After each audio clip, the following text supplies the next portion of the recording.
Hello fellow Oilers, I'm Tamer Abu Hassan, back with another interview with another amazing teacher who's retiring.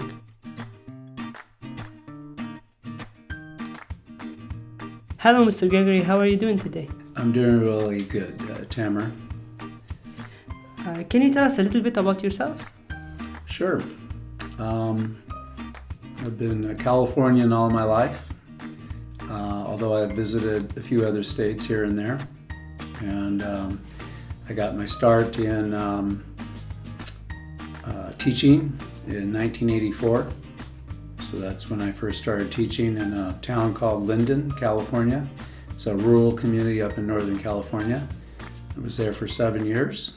And then I thought, I want to go do something different. So I went to Japan and lived there for 2 years.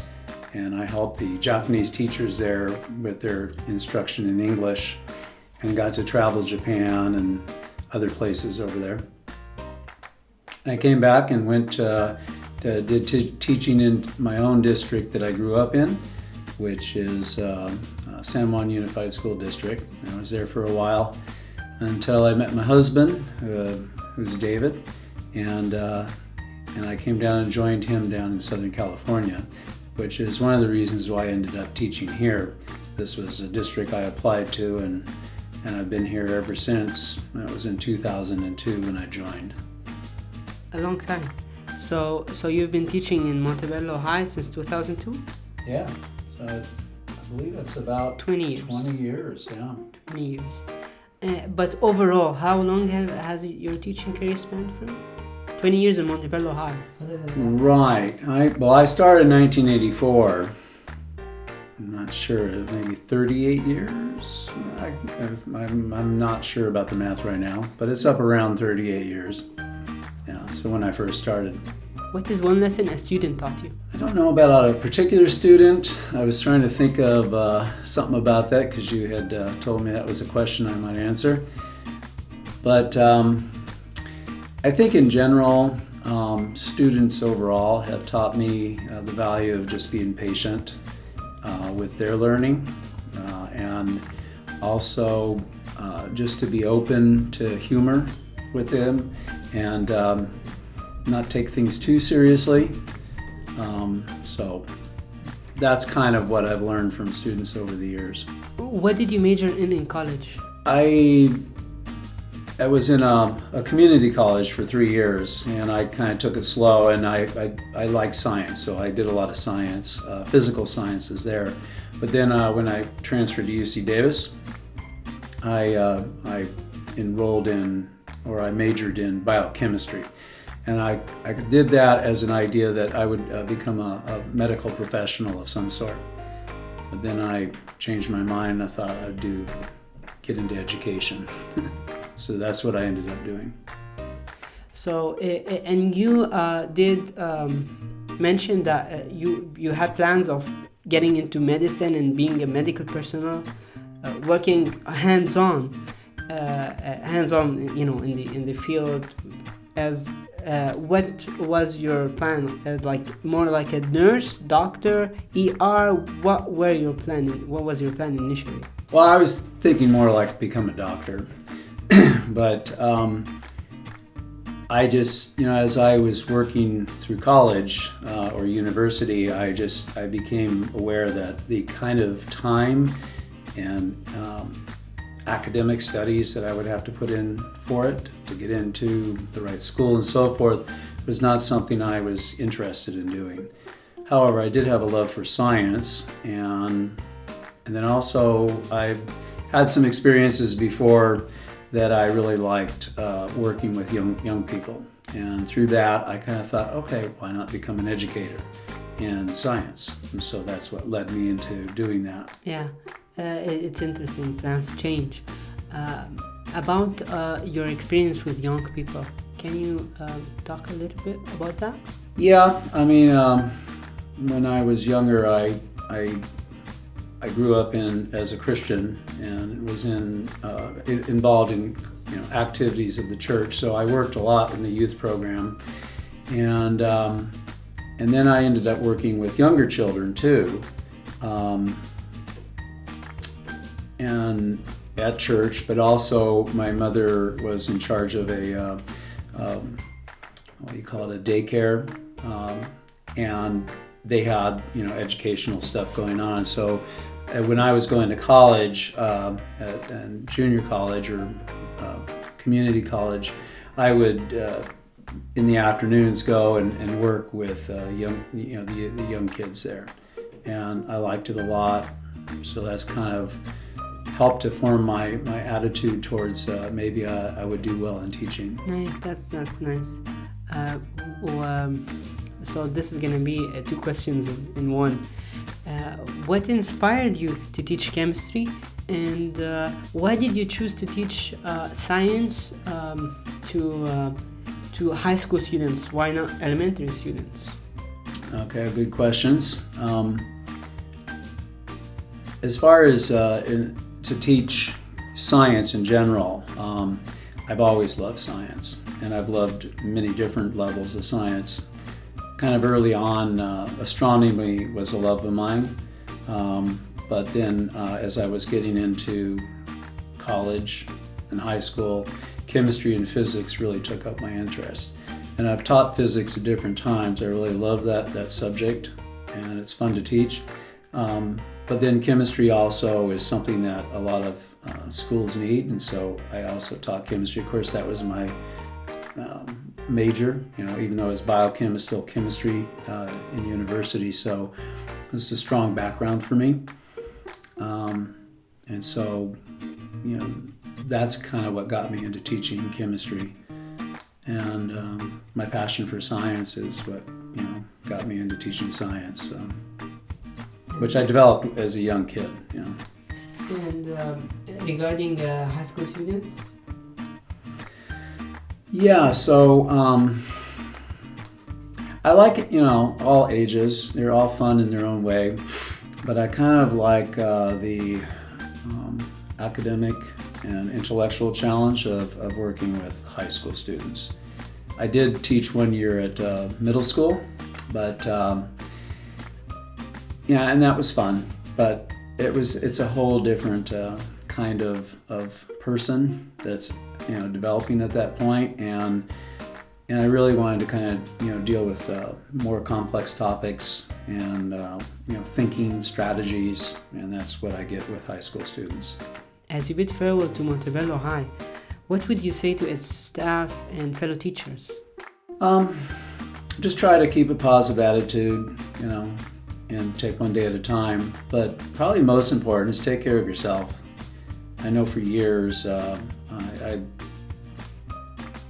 I got into bad habits with my health, and one of the biggest things I learned that was so important is get the right amount of sleep, and that has made a huge difference to me.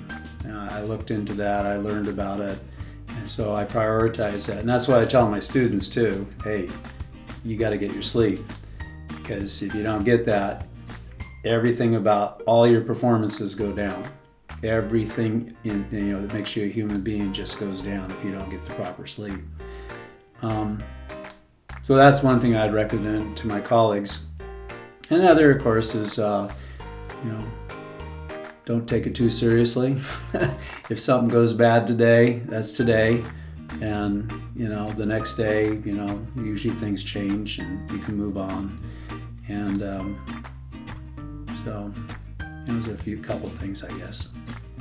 Anyway, it's been nice working with the staff here. I've had a lot of good experiences, so I wish them the best, as they continue on to help young people develop into good human beings.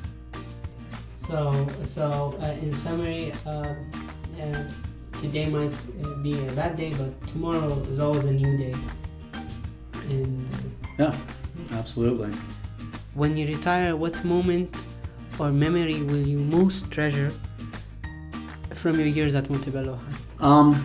I think there's sort of a general memory that people are wonderful, and it's great to interact with them.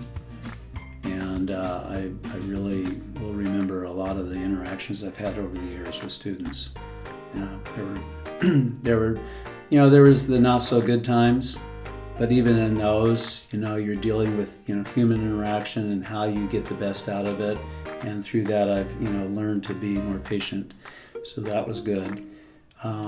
But then, there's all the everyday stuff, where you're saying hello and, you're seeing people again, how are you doing, and talking about things.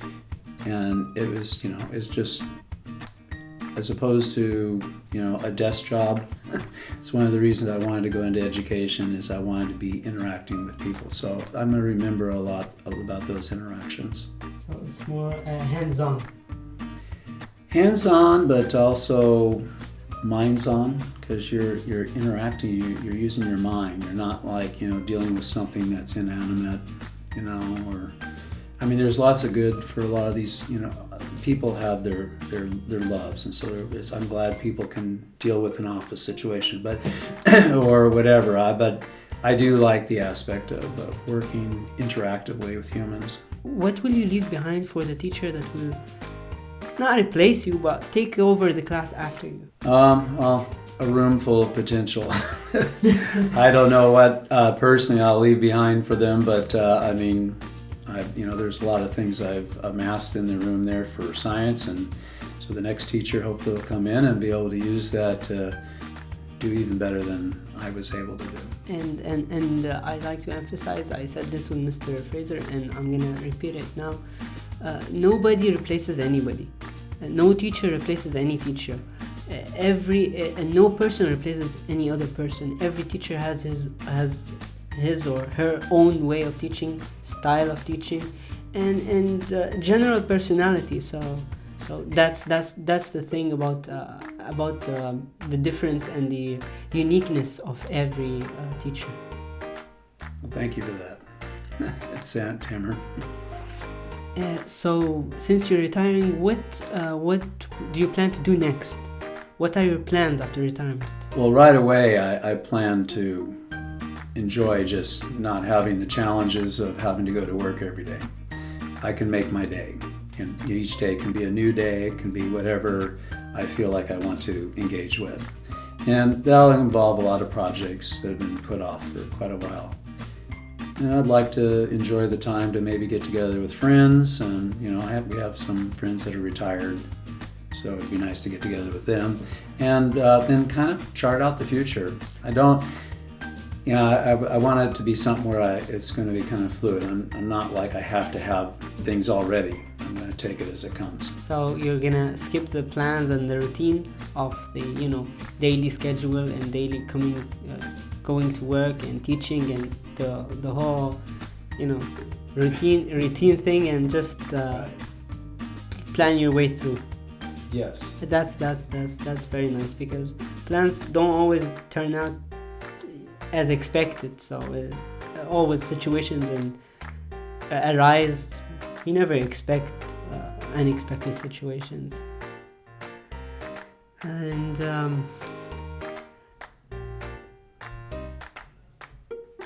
so that question just arose, and I just got it's a curious question.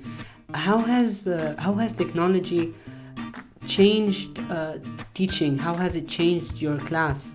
I've had you when we were online, and it was the Zoom wasn't the greatest, but it was a temporary fix. But I've noticed when I pass by your class and I come to visit you sometimes, your class is a lot of hands-on activities. And do you consider, was technology, when it entered the class gradually, an advantage or a disadvantage? Well, it was an advantage in that I could do things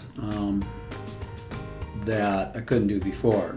So, I mean, having a large TV monitor in the room allows me to show things on that I could show, I couldn't show very well before. And when I first started teaching, it was all about drawing on the board, and I started out with a green chalkboard. Okay, that's what I had for 7 years, is green chalkboards that I wrote on with chalk. But then, I went into whiteboards. That was better. I could use different kinds of pens and colors. But again, that was all a process there. I'm doing visuals that, either I did that or I did handouts or I had students draw. And that was all great, and I think that's all very valuable stuff.